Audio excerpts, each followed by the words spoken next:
نكمل. بسم الله الرحمن الرحيم. نكمل الاكسبوننشال سايفر.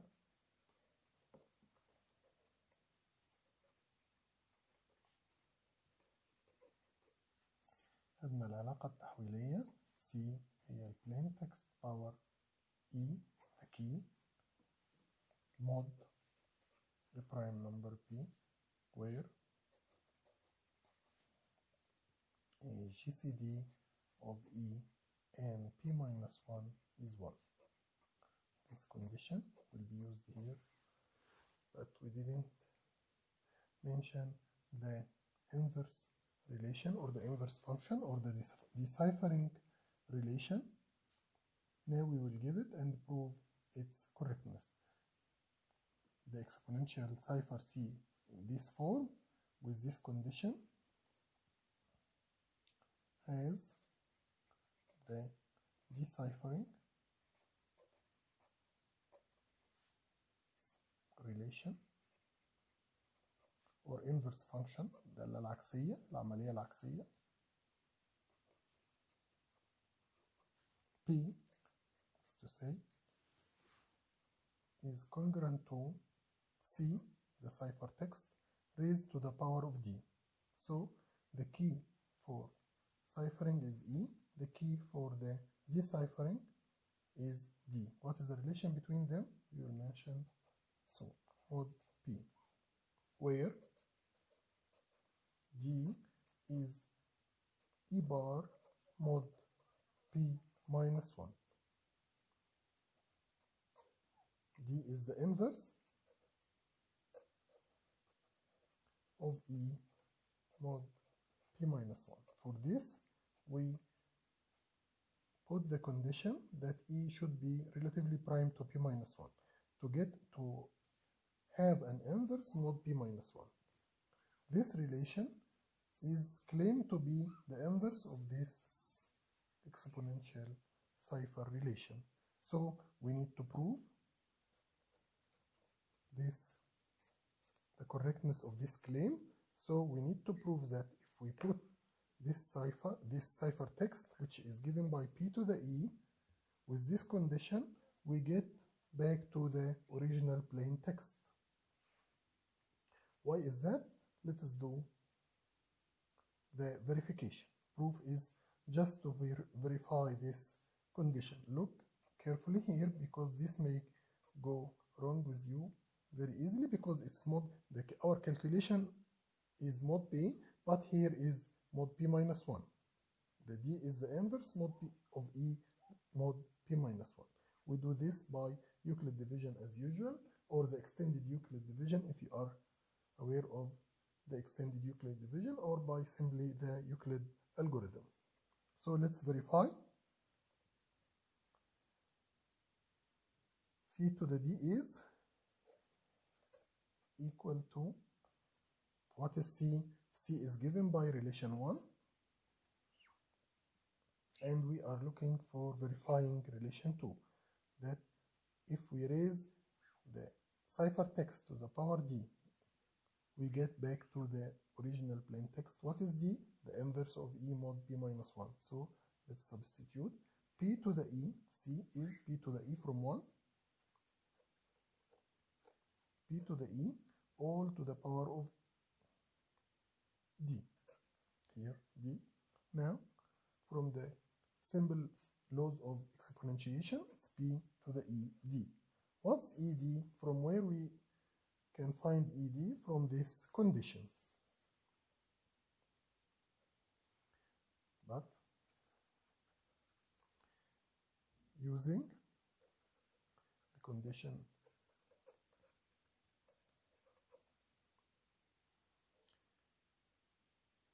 E and P minus 1 is relatively prime, their GCD is 1, means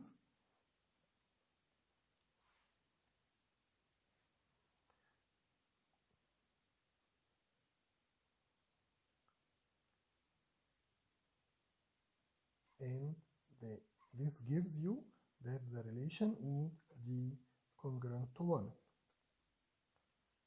mod P minus 1 what has a solution. Why is that? Because E and the modulus p minus 1 are relatively prime, so this congruence relation has a unique solution. And this means that p minus 1 is a divisor of the difference between these two. This is the meaning, the original meaning of congruence of A congruent to B mod n, means n is a factor of the difference between A and B. So this is like this. And this means, by the divisor meaning, that there exists an integer k such that p minus 1 times k equals exactly to ed minus 1. Therefore, ed, this is what we are looking for. Therefore, ed equals some multiple of p minus 1, k multiple of p minus 1 plus 1. This relation will be in use in the next slides. Substitute with this d to the relation we have. Therefore, c to the d congruent to p to the ed. Now we can substitute for ed. This is mod p relation. This, I just added mod p relation, mod p. Now we substitute for ed, which is equal to the capital B, the plain text, raised to little b minus 1 times k plus 1.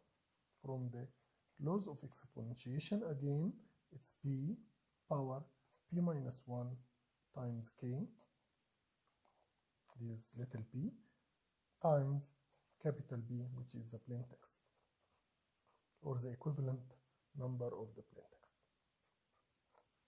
We can put this again in the form. This is p capital power p minus 1 raised to the power of k. This is p to the 1, and here we can simplify it again, mod p. What we get? We get something power p minus 1 mod p. Now we are in the position to use using the important Fermat-Little theorem,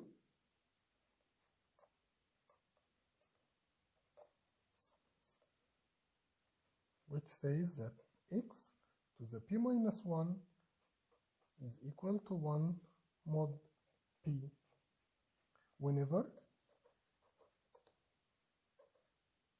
x and p are relatively prime. When p is a prime number, and here we insist that the plain text is less than p, so all the numbers before a prime number are relatively prime to this prime number, so this is satisfied, and we have this in use. So this can be applied to the plain text. Power p minus 1 is congruent 1 mod p. Therefore, c to the d is equal to 1 to the k times p, which is again 1 times p, which is again clearly the original plain text mod p. This proof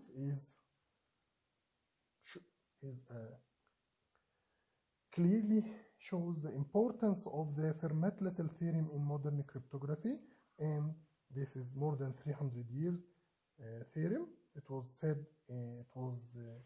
stated in the form of remainders before the invention of the congruence relation by Gauss, which has facilitated our life and our use of number and number theory, and enabled us to make great inventions in number theory and discover their relations.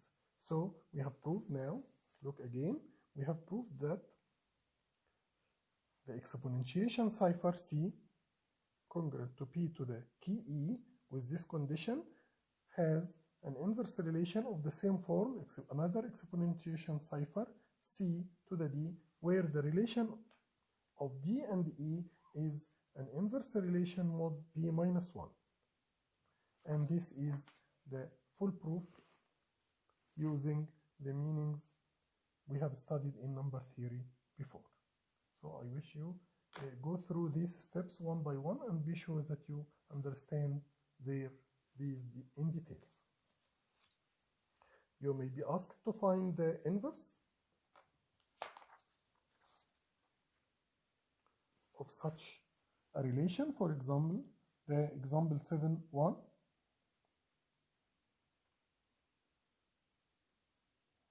Example 7.2 now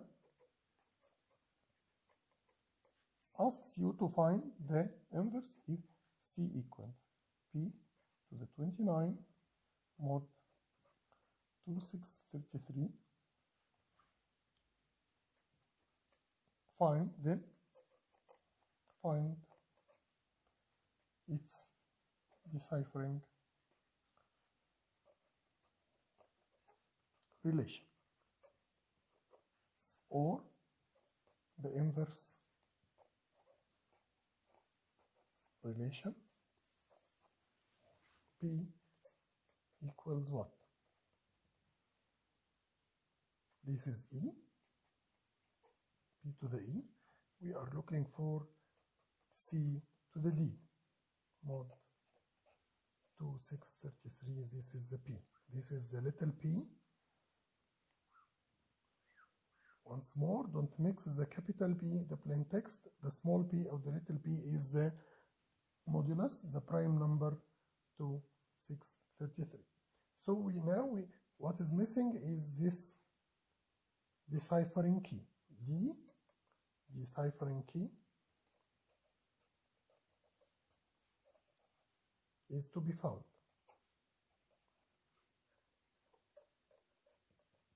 You are asked to find it. It is easy. It is just the inverse. D is E bar mod. This here comes the big deal. Don't put here. Here is mod P. Here is mod P. But here is mod P minus 1. Why P minus 1? Look again with the proof step by step to discover this important bit. Here is the mod P minus 1. This is the one we get at the end as the inverse relation gives you. So we are looking for D times E congruent to 1 mod P minus 1. Therefore, here we have E is 29, so 29D congruent 1 mod, what is P minus 1? 2632. And this again, I leave it as an exercise. We have done many of these examples in the lectures and in the previous overview about the lectures. How to do this? Of course, it is not trial and error method. You have to use Euclid algorithm or extended Euclid algorithm. If you have studied, you can use it. This is allowed. But if not, you can use Euclid algorithm. Is fine. And you accept extended Euclid algorithm. So you divide 2632 by 29 and look for the result here and the remainder here, and do steps of Euclid algorithm till you get 0, and do reverse backward substitution till you write the GCD in terms of linear combination of this 29 and this 2632. Then take mod this modulus and you find the solution of this congruence relation, which is the inverse. And you have the solution here in the book. In the reference book we have, this is a big number, 2269. You need to find this yourself. So please do some effort, exert you make the best use of your time and do arithmetic, do number theory, do proofs, do mathematical cryptography. We'll be fine, inshallah. Continue next time with the most important part of mathematical cryptography and the modern cryptography and the modern use and application of number theory, which is RSA crypto systems.